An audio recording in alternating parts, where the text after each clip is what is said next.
evening, everybody. Thank you so much for coming out tonight. My name is Emily Kimball. I am the director of the Historical Society in McRitchie Hollis Museum.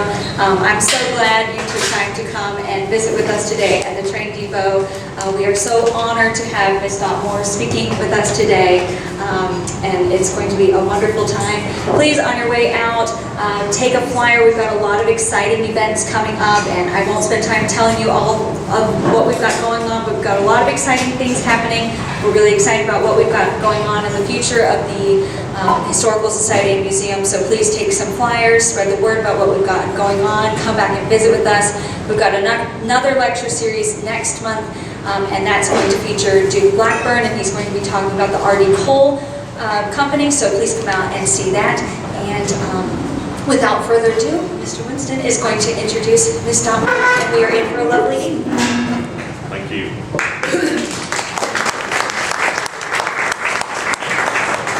Thank you, Emily. My friend Dot Moore is a woman of many talents. She's an educator, a researcher, a political activist, a gifted writer, and an educator. Dot was born in LaGrange. She spent her early years in Heard County.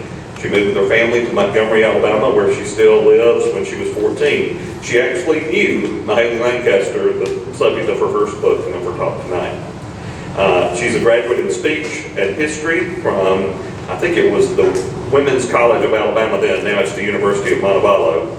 And Dot also holds a master's degree from Howard University. Her book, Oracle of the Ages, Reflections on the Curious Life of Fortune Teller Mahalia Lancaster, was awarded the Best of Local History Award by the Georgia Historical Society. She subsequently penned a masterpiece on another character from the William Turner, alias Wilson Turner, murder trial that took place here in Newnan in 1948. No Remorse, The Rise and Fall of John Hollis received favorable reviews from newspapers across the South. Dot is nothing if not diverse. Her recent research topics include, we'll let the train go through.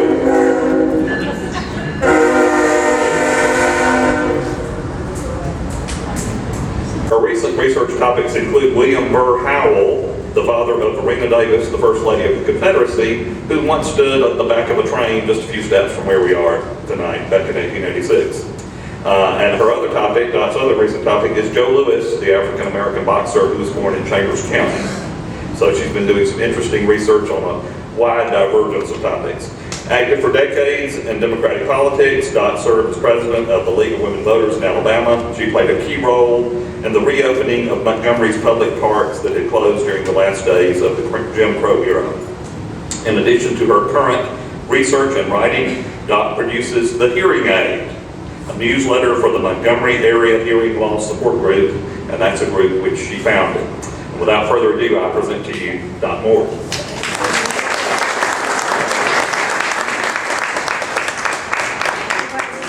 Winston is an old friend. He's helped me out many times in research. First of all, I want to thank my two friends from Franklin. There's the Millers, and that is Judy and Thomas Miller. They're there. Judy works hard with the Heard County Historical Society, and Thomas. We've always known Thomas. His aunts were our friends, and Thomas, we always pray, he was with the Peace Corps. Thomas was, and he's important in my life. And then, of course, there is my friend, and that is Dan Langford. Don Langford and his wife, Lee, I got it all mixed up. Leslie. And he's a friend, and Lee's had a magazine, he's a good writer, and he is the mayor of Brooks, Georgia. And his wife is a United Methodist minister. I'm very proud I stay at their house. And then, let's see, and of course, as I said, he's my old friend and his wife, Lynn. I sleep at their house when I've been, and his mother is here. I'm so glad to see you. And most important, my mother and her sister, they were born in Heard County. My mother was the oldest of 14 children. And she died when I was a little girl, 5 years old, in LaGrange. And I lived around for 3.5 years in a suitcase from house to house with my aunts. And I told my own daughter the other day, look after your aunts. They're the most marvelous people. They saved my life. And my aunt's son is sitting right there, and that is Doyle Garrett. Doyle. And his wife, Margaret, and I stay with them. They live in Carrollton. So, I'm so glad to see somebody else. Wonderful to see all of you. Mahaley. I mean, well, he says I knew, and I did. In the book that she wrote, that we wrote, I wrote with a helper, with a friend. I first saw her when I was 5 years old.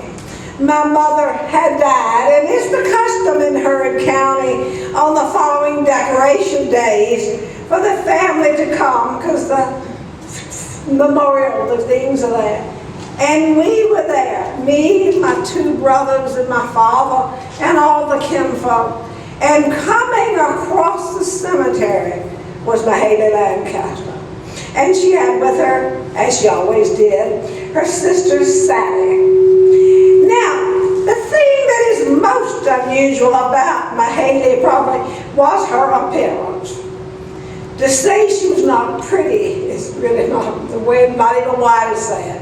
She dressed most unusually. She wore whatever somebody gave her to wear. She wore high-top shoes. And the thing that was made her very different, she only had one eye.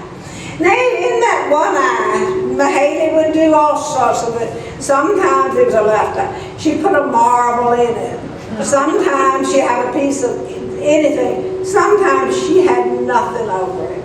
But the eye frightened her. And when I saw her coming, the sun was glistening, and I saw that. I was not afraid.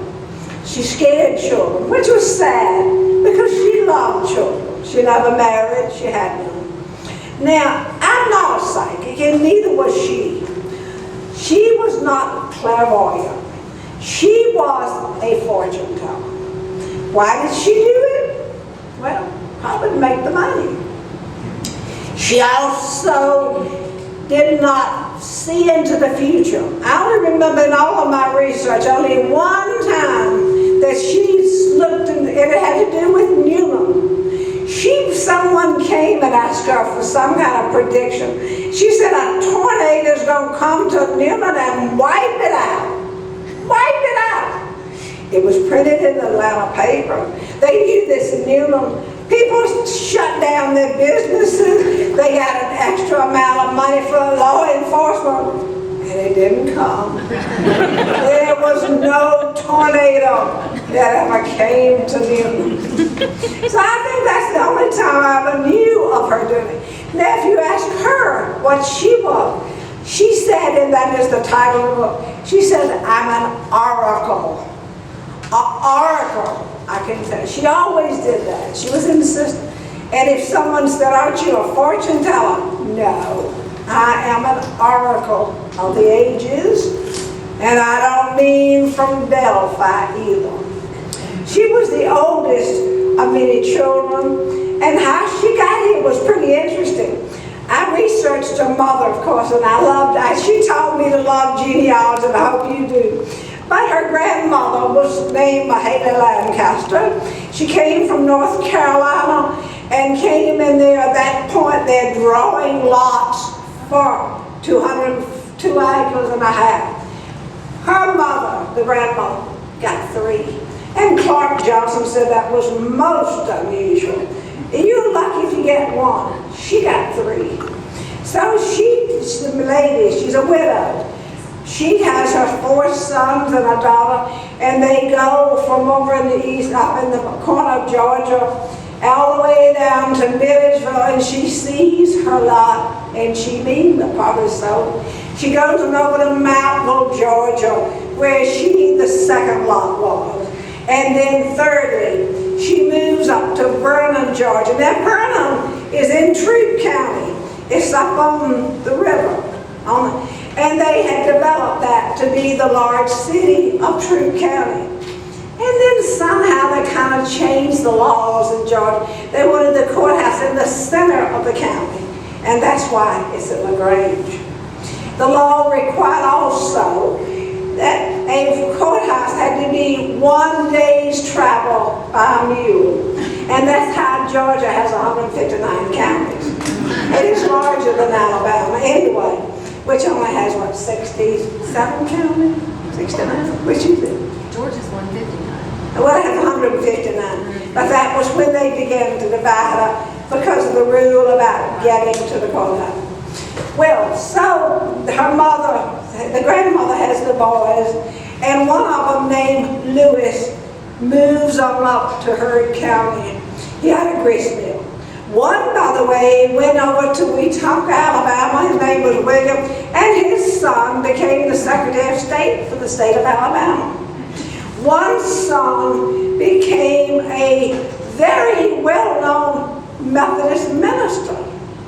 There were four. And then the daughter. I kind of couldn't find her. And then I did down in Pine Mountain, Georgia, in that town down there in the courthouse. I found the son had died in the Civil War. Now, when I first read the book, Murder in Coweta County, my uncle said to me, "That's about Mahaley." I read the book. It wasn't about Mahaley. But there was something about Mahaley and John Wallace. I think the young people say their hips were together.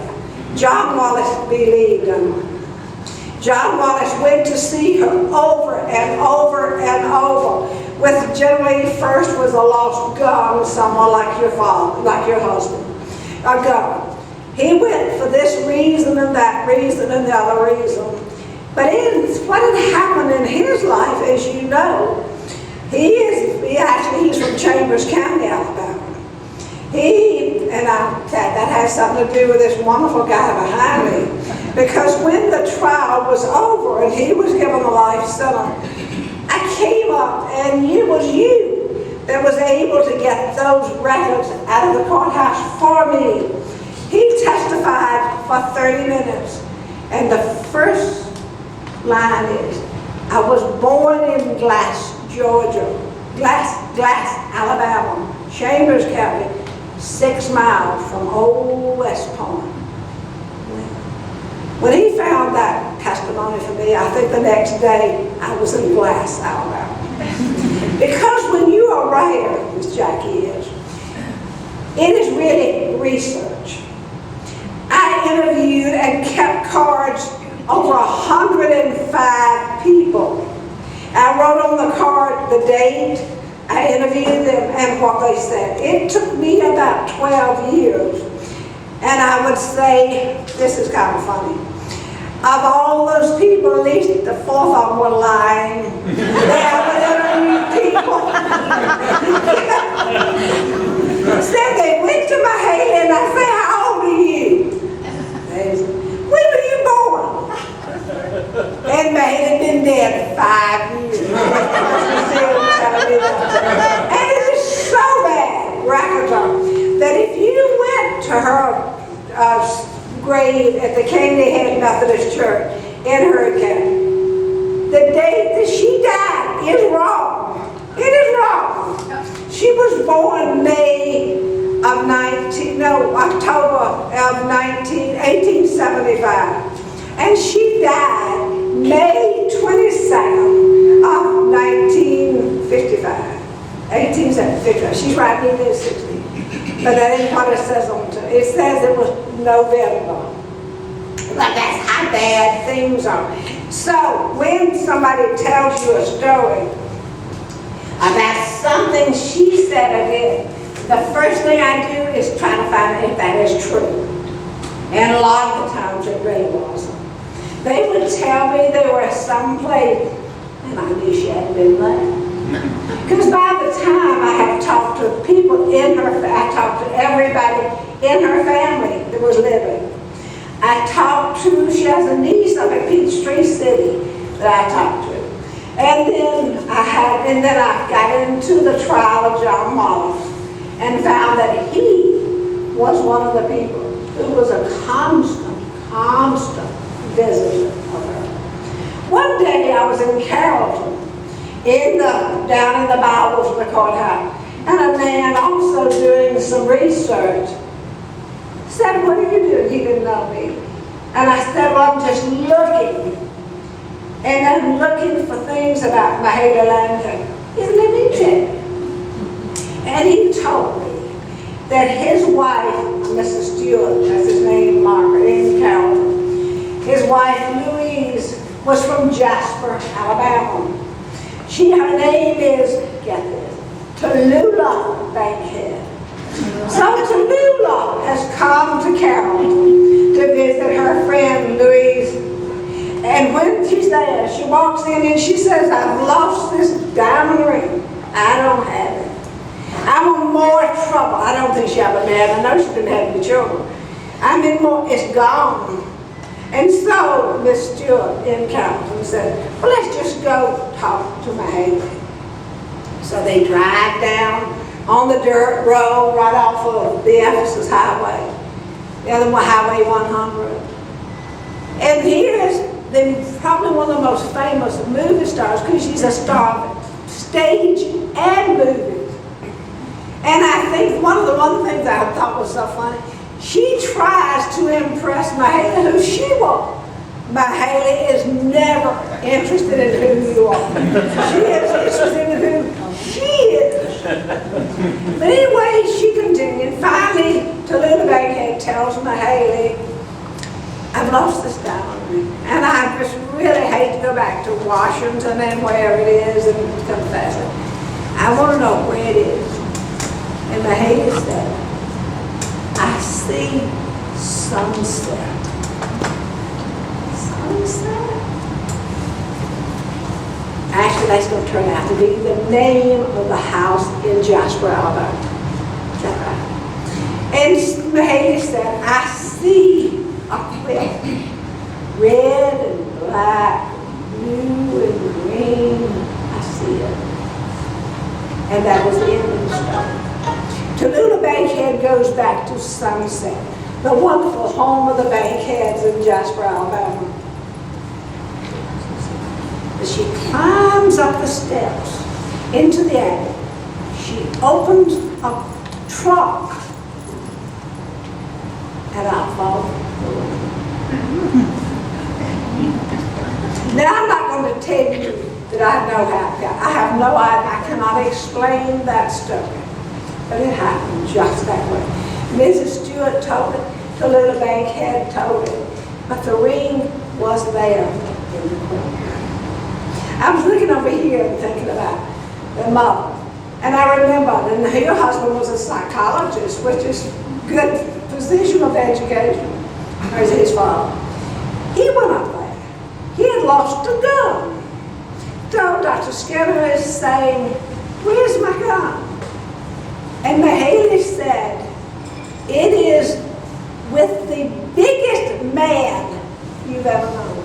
That makes sense. The biggest man. And he is. Who is the biggest man? What was the biggest man's name? Bud Murphy. Bud Murphy from Brayton. Yeah. So he goes, and sure enough, he has the gun. I don't understand. Now, if you think that she did this all perfectly, I have no idea. As I said, I interviewed over 100 people, and by the way, Thomas, and all those cards, I gave them all to you at the Heard County Jail in Franklin. I took all of her pictures, all of the interviews, and left them with you. I did so. And as a matter of fact, this little clever CD, the person, his name is Rick Fowler. yeah. He did a movie, but he went to Franklin and he got all the pictures like that one. He got it all from you. And then he produced this CD, and it stars me.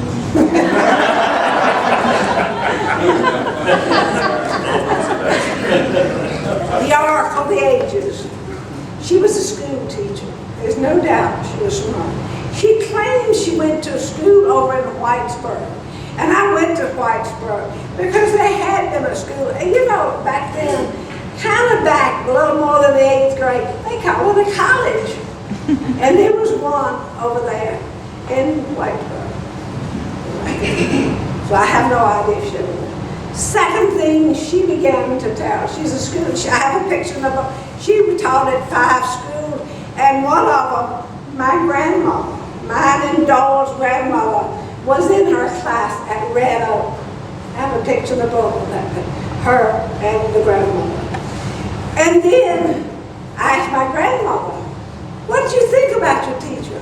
She said, she was real smart and she was sweet. That is one of the few times I ever heard her being called sweet, because she wasn't. She was very outspoken about her politics. She spent a lot of time running down the Talmadges. She hated the Talmadges. She took every opportunity to run down the Talmadges. And I think the Talmadges had carried her in county both times, Jean and her. She didn't care. She would order anybody who came into her house, a particular man, with any breath of alcohol, out. Out! She would scream, out!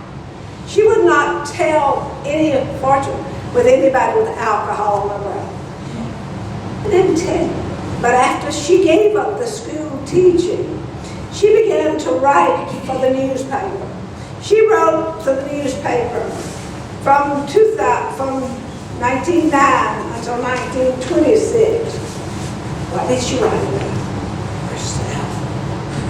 She wrote that she would be down at this place in Fresno. She'd be here, she'd be there. The oracle would be up in Calvin. And then she's a lawyer. She says she's a lawyer. So she begins to appear in the courthouse. At that point, I have a good friend who's executive secretary to the Alabama Bar. I said, Reggie, call the Georgia Bar and see when she became a lawyer. They called. They went down in the basement in Atlanta. They searched. They never could find her. And then the next thing that happened, he said, you know what? I don't believe they even had women lawyers in Georgia. And it turned out it wasn't true. They didn't allow women to practice law in the state of Georgia, I think, until about 1912. She'd been practicing law a long time. She would appear in the courthouse. And she would defend people in court, particularly the poor widow. She would go to court for them. She had courage. Now, in 1913, the biggest national court case, and maybe even in the world at that time, occurs in Atlanta. It is the Leo Frank case. She was involved. And she made a point of that, the fact that he was Jewish, and she supported him because he was Jewish. She said he was one of his, she said she was one of Leo Frank's lawyers. I called the man, the newspaper man, who has written the definitive biography of that particular case. You know, what did you have? You have the list with your lawyer? Oh, yeah. Was Mahalia Lancaster one of Leo Frank's lawyers? No. I said, wrong. I have a picture of her on the front row at the trial of Leo Frank. And he's not there anymore. When they could not discover who had murdered little Mary, was it last name? Thank you. Yeah. They hired a psychic to try to find out who had murdered her, little Mary. And she says, I suspect that was Mahalia Lancaster. So by then, she's getting very well. I was with a man named Carl Simonton, I remember one time, who said he had seen the clipping that she was a lawyer for the info that she wrote. It's a good story, isn't it? Now, I was asked by the newspaper, why do people still create interest in her? You see, this book, I only have 3 left, so I don't have to sell it. I find the ones, this is the hardback. This book is hardback, was published 3 times, and it's sold out. And by then, I was getting money from it. So the first year, I think I made $11,000 with this book. And they published it again, and several more thousand. I think I got 8,000. And then the third time, I think I got like 30, I got 5,000 from this book, the hardback. And by the way, if any of you have first edition, sometimes they sell now. The last one I saw on Amazon was $170. Then the publisher of New South Press printed this book. This is the paperback. It is available to any of you who want to buy it. The group here, you were able to buy it wholesale, so to speak. And if they buy this from you, you get about $5 off it. Because it sells for $24.95, and I can't remember what you have to pay for. But these still sell. Last month, these paperbacks sold out of the New South Press, I think, 44 copies. They sell in California.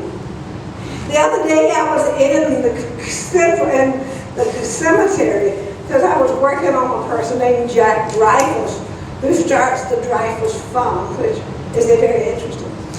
And this man who is the assistant of the cemetery looked over and said, hey, didn't you write that book about the fortune teller? I said, I did. Did you read it? I did. What did you think? What did you think about it? He said, it is that story about those snakes crawling through her legs. Have you, any of you read the book? The snakes? Have you remember the snakes? That's a spooky story. So anyway, John Wallace goes and goes and goes.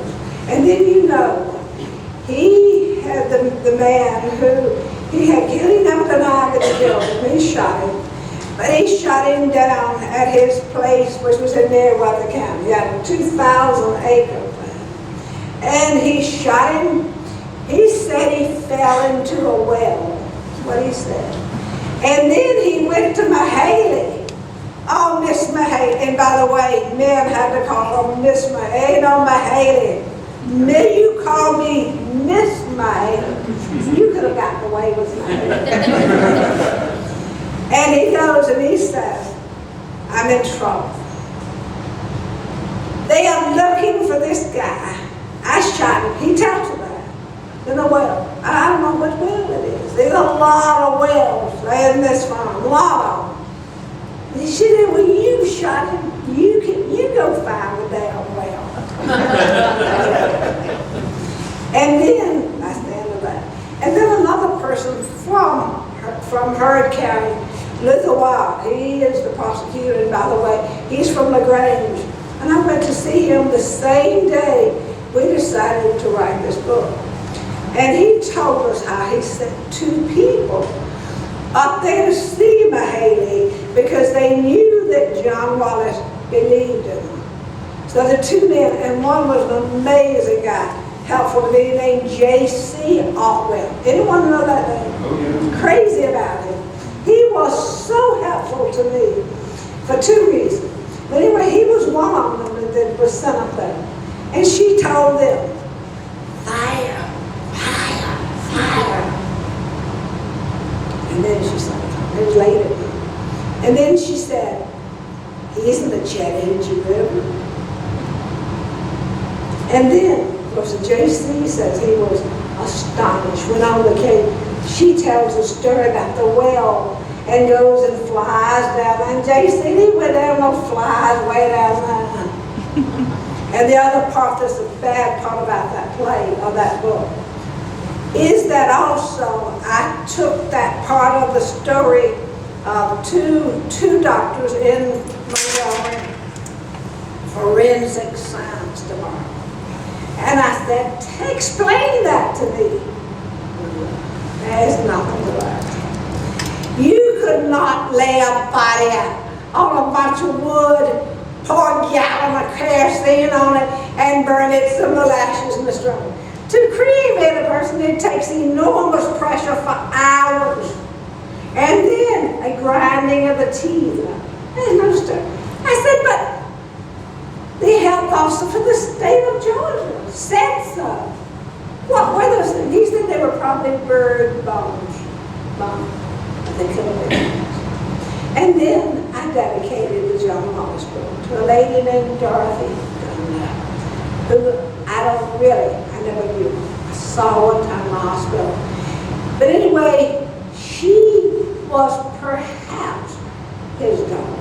I'm not sure of that. There was a relationship. And he wrote her, and she kept all the letters, and she gave the letters I can't read. And that's when he says, at the 2 days before he is to be electrocuted, and he was, that what had happened there was, he had buried the body, and he wanted to get it back to the family. But he didn't have a chance to get him up. That's what he said. I had that letter.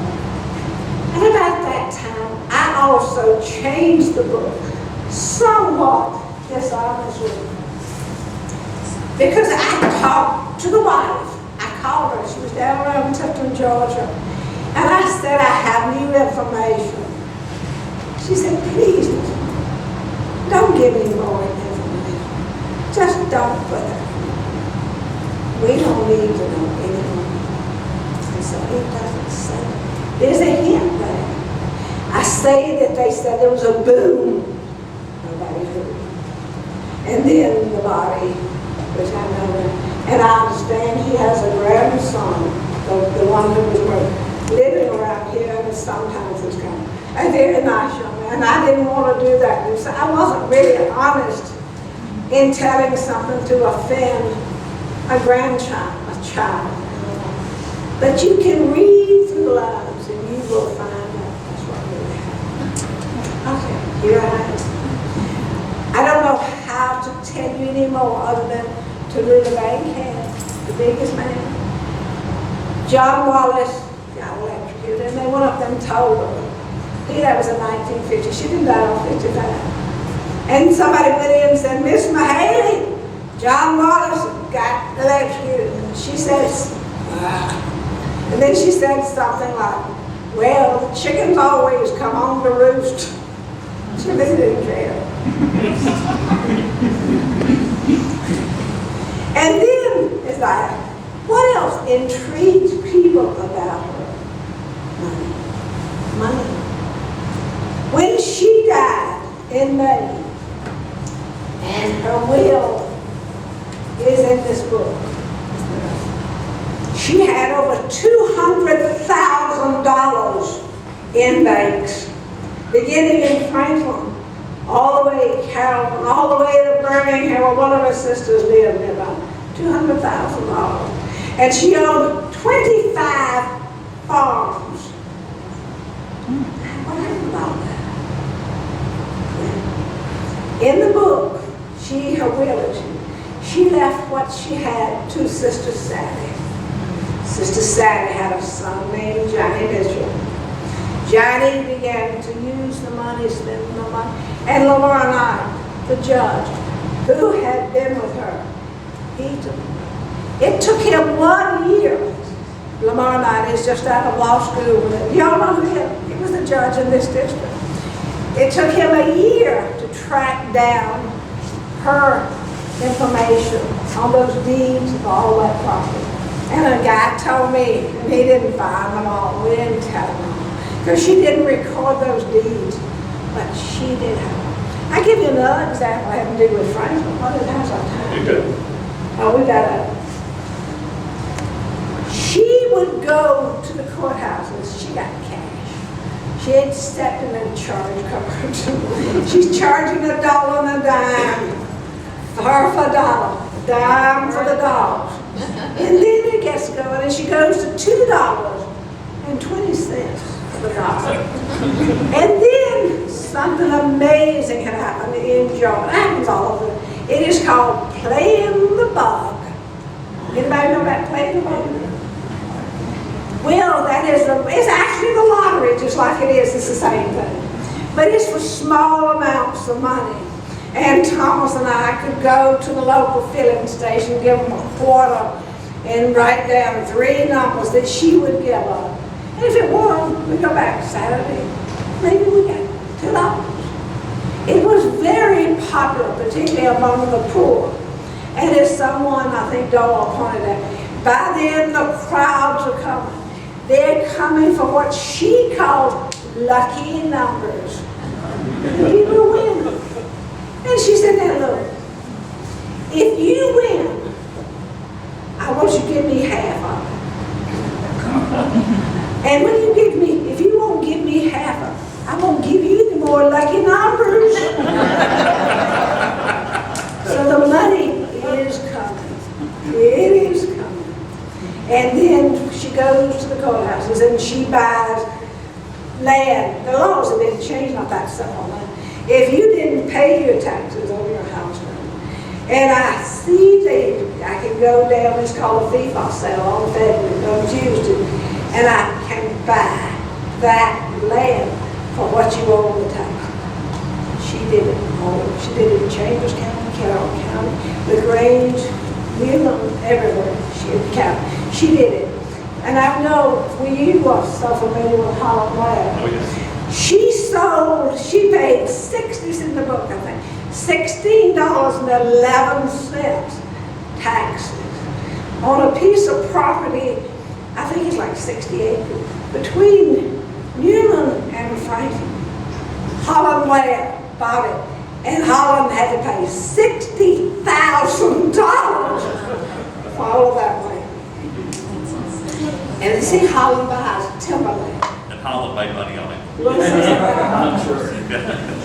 And Holland made money on it, but they didn't leave it land, so. But see, this happens after she had died. And now they're selling those. And that's when Holland Way had to pay the $60,000. And she did $16.11. She bought it here. See, she had cash. People had been giving her cash. Finally, there was a sheriff in Hurd County, and Thomas, I don't remember his name. He wasn't a sheriff for very long, but he had gotten tired of people. Really, they were going up there robbing her, taking her money. And so this sheriff said, we've had enough of this. We're going to go up there, and we don't get her money, we'll take it to the bank in Franklin. So, J.C. Otto was one of them that went. And the sheriff, the deputies, they go up there as a motorcade to her house, and they say, Miss Mahaley, we've come to take your money to the bank. She said, all right, you can. She had a picture of her. She lays out a quilt on the ground there in front of that shack she was living in. This is where she moves the other one. And they looked in the chicken house, and they found dollars and dollars among the chicken. They look in the pig pen, they found money. They look in the barn, and all day long they find money. She said, now that's not true, that she already had bank accounts. That's just what she takes. And so they bring it all back in sack to Franklin. She comes with them. She sits in the front seat with the sheriff. And they go to the bank, which is the regional bank now, and they got these sacks of money. And the bank president, we ain't bringing all that chicken do. We ain't bringing all that dog do. No. So they took it over to this man. It was a Mr. Lipford. They had a long table for measuring cloth. And they laid it out, and people, volunteers came, and they picked out the quarters and the nickels and dollar bills.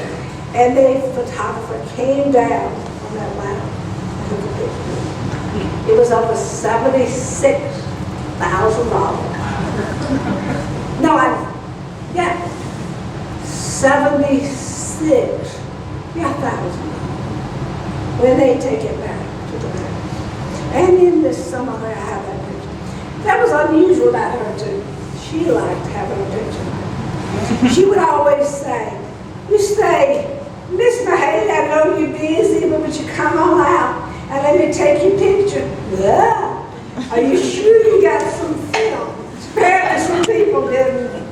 And so I ended up with, I think, 35 pictures of Mahaley. Some of them are in this book, and I think they're all in the Heard County Jail. I think all of them.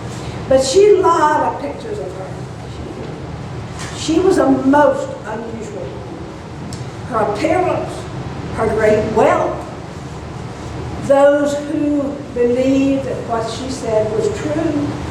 John Wallace, he sits in the prison 2 days before he's elected. And somebody said, "Mr. Wallace, aren't you scared? Aren't you upset?" "Oh no, I'm as calm as I can be." "Why is that?" "Well, Mahaley said he's going to live to be an old man, and I'm only 54. He was elected 2 days later. I would begin my story with a story that involves me. And it's in the book, it's the end of the book. But on an occasion, after my mother died, we were in a car going up to Heard County. I lived in LaGrange.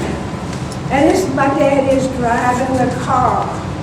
He sees Mahaley, she's always out walking. We're always saying today, she's always out walking. Early on, she had a car, but not then.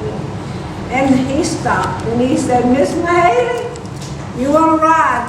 Yeah, she knew my father. He lived with her for all of his life, early life. She went to his daddy's job. And she got in the car and he says, "How you doing, Miss Mahaley?" "Well, I'm doing fine. Where are the dogs?" They at the house was sad. And he says, she sat there for a while and she said, "Dewey, you're going to do well. You always were a worker. You always money." She wrote about that. And she looks at the 2 boys in the back seat. She says, "They're going to grow up and both of them are going to be lawyers like me." And then she picks up the little girl and she puts her in her lap. And she says, "When this little girl grows up, she's going to do something about me."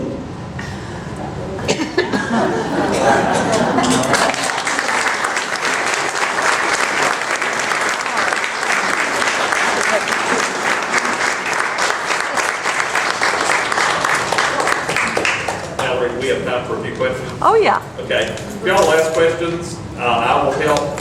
Doc has some hearing issues, so I'll try to help her. How did she lose her eye? How did she lose her eye? How did Mahaley lose her eye? I do not know. Oh, In the book, there are 3 versions. okay. She once said that Sister Sally, and she had a twin brother named Sam. She said that she went out the window, had no screen, and and Sam stuck a stick in her eye. She said that. Another time she said that she was in the hospital in Birmingham and she had, I think she called it erysipelas. It wasn't the right word, but it was an eye disease. And they'd taken my eye out. And they made take the other one too. Another time she's walking down the road and somebody like Jackie has got a feather in her hair. No, not a feather, a hat pin. Let's do it again. And the hat pin flies back and goes into her eye. So I don't know that. Thank you. All right. Someone else? Anybody else have a question? Looks like we've satisfied. Oh, I have a question. I have a question. Thanks. In the book, you mentioned Judge Alvin Dean Freeman. Alvin Dean Freeman. The Judge Freeman. Yeah, that's interesting. Did you know him? That's my great-grandfather. It's his- But he Great-great. was a lawyer from Newnan. Right. I think he was a judge. He was a judge. Well, surprising. He goes to the courthouse in front of him. It's like National Law Day. And she is there in the clipping representing the American Bar Association. The American Bar Association. And he stuck with her. That's what there was. I'd always heard that he was the one that taught her law. But He heard that Judge Freeman is the one who taught Mahaley law. well, no. No, But he supported her in that decision when she said, of course I wrote the American Bar. That's the dumbest thing we ever done. Oh, I forgot something very important. When women got the right to vote, 100 years ago, this past week, Mahaley goes to the courthouse and she filed to run as a rep to the Georgia legislature. There's a house, she filed for that. She paid the fee. She ran and she got $500. 2 years later, she filed again. She says, you know she's not going, but she filed again. And she got some votes again. Third time, she filed again. And I found that particular picture over here at the Newnan newspaper when she filed. And she lists her platform. It is beautiful. It is beautiful. As she speaks to the needs of Hurd County for industry, as she speaks for the necessity of doctors delivering babies for free. It's a marvelous thing. Arena went to her house, Secretary of State. I said, she was the first woman to ever run for office in the state of Georgia. So they me wait and they look and they and they never found a woman who had ever qualified before. She's the first. It's amazing. Dot is available to sign books. She's going to join Emily over there. And you can certainly visit with her and get books, get them autographed and all And I'll that. sign the